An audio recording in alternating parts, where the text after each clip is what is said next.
Welcome back to another edition of How to Do Things in Canvas. Today we're going to go over how to create assignments in Canvas. So you start out at your dashboard and you click on your course that you want to create an assignment in. There are a couple ways to do it. You can do it from here if you want, from the modules page or from your home page if you set it up. And you can click on new assignment and do all of that. It's a little bit hard to do that. So in assignments, I like to click on assignments over here.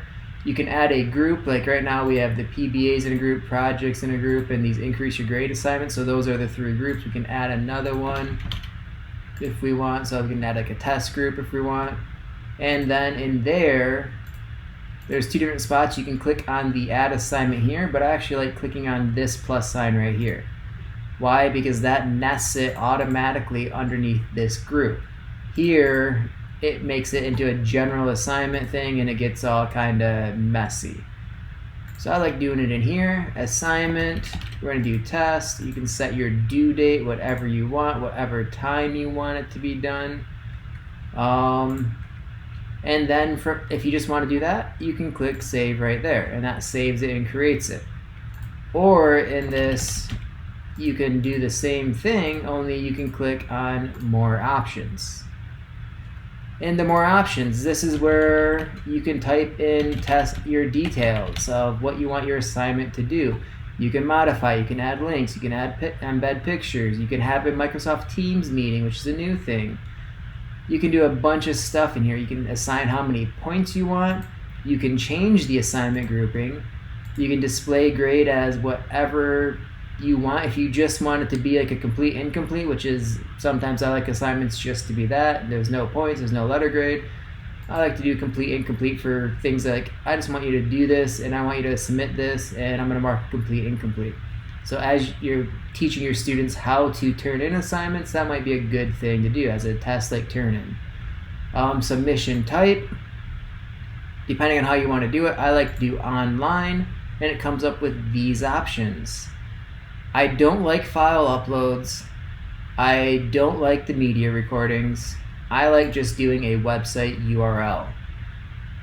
I don't like file uploads because then if they upload like a video or a picture, the files just are really, really big and not compressed at all. So you're going to get like a 5 megabyte file and they can only upload one and you have to like click through each multiple things.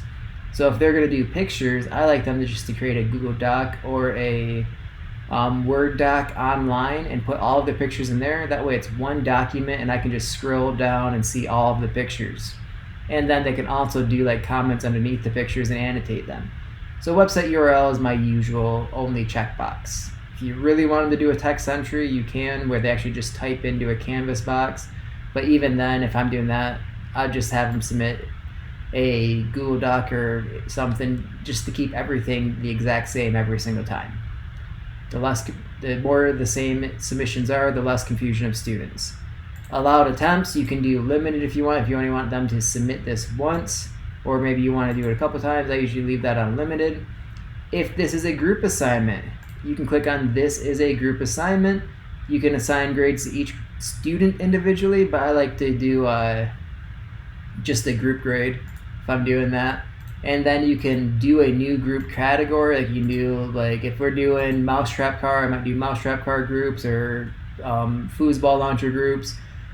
I usually do a self sign up automatically, and you can create how many groups you want right now, limit groups to that many members.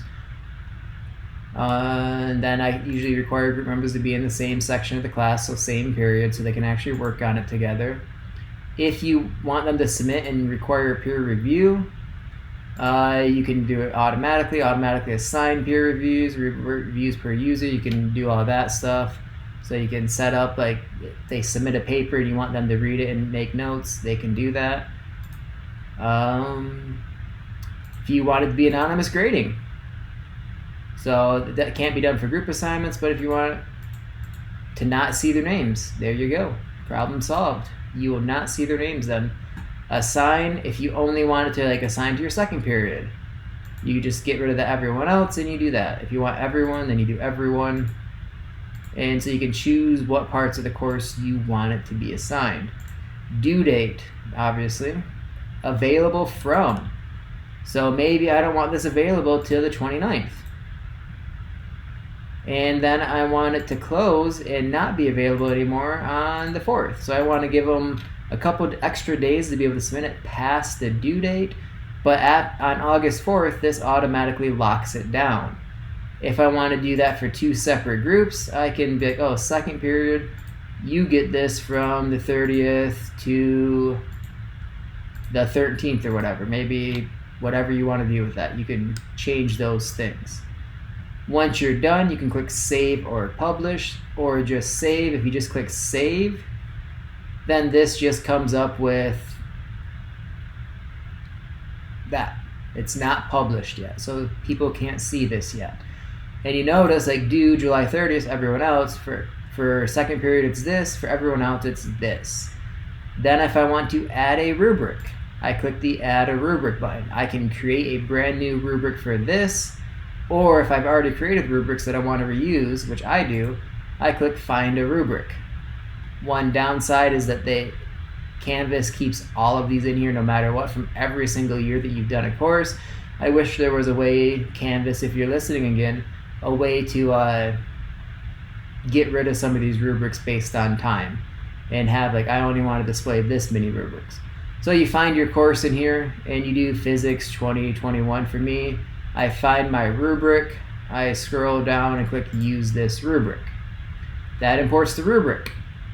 But then I have to, just like that one video where you had to do some rubric options, I have to click that little pencil up there. I have to use this rubric for assignment grading and click update rubric. I leave different from what we've already talked about. And there's my assignment. Now if I want everybody to see it right now, I just click the publish thing. Or if I want to go back to my assignments, I see my test, and I see it there. If I want to, I can publish and unpublish it right here too. So that is how you create an assignment in here. And then if I go to my modules and my assignments created over here, and I want to add that to a module, I click the little plus right here by this module, whatever one I want. I make sure this is on assignments, and that was in my test section, and I want that to be added to this. And there we go, it's added. And then if I want to remove it, I click these 3 little dots. If I want to indent it, I click those 3 little dots. I can edit it, I can duplicate it, or I can remove it. So now that I have this created, if I want to use this exact same format, like say I did a bunch of projects and I want to use this exact same format, and I just want to change some minor details on it, I just click those 3 little dots, I click duplicate, and it comes up with the test 1 copy. If I do that again, test 1 copy 2, and it keeps duplicating it, and then I can go in and edit these names and edit the minor details of whatever I want to do it. But that's how we created all these projects. That's basically how we created all of these PBAs. We just made one, duplicated it, went into each one of those individually, and modified it, whatever we needed to modify for those assignments. If I want to get rid of all of these tests, I don't have to go through and delete each one. I can just click on the 3 dots on that category and delete that category and make sure it's deleting its assignments, or I can actually move those assignments to one of my other categories. But I'm going to delete the assignments because I don't want them. So I delete that group, and that's how you create an assignment and set up assignments.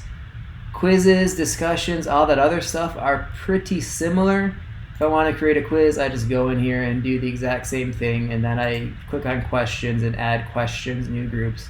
And the questions are like question, multiple choice, true, false, whatever you want. You can kind of play around, but it's pretty similar. And then you can add new question down there, and it comes up with another question for you. So that's question 1, that's question 2. And every time I click on new question, this question, question, question, and you can keep doing that. So you can have multiple different types of questions in these quizzes. They work pretty well, as well as you can. I mean, they work just as well as all the other quizzes that you can create. I don't use them that often just because we do performance-based assessments, and quizzes aren't really much of a good thing for performance-based assessments. So I don't usually use those that much. Discussions. I do like discussions. That's how we actually created all of our storylines for students and the instructions for the remake assignments. Pages we use quite a bit. That's where we created all of these things for teachers and stuff. So, and all of these things can be added to your modules. If you want to add a page, you just click add page and then you do that. You guys can play around with those things, but overall it's pretty straightforward on once you get that stuff set up. If you have any questions, as always, go to your inbox, send me an email, or get a hold of me some other way. Other than that, have a great day.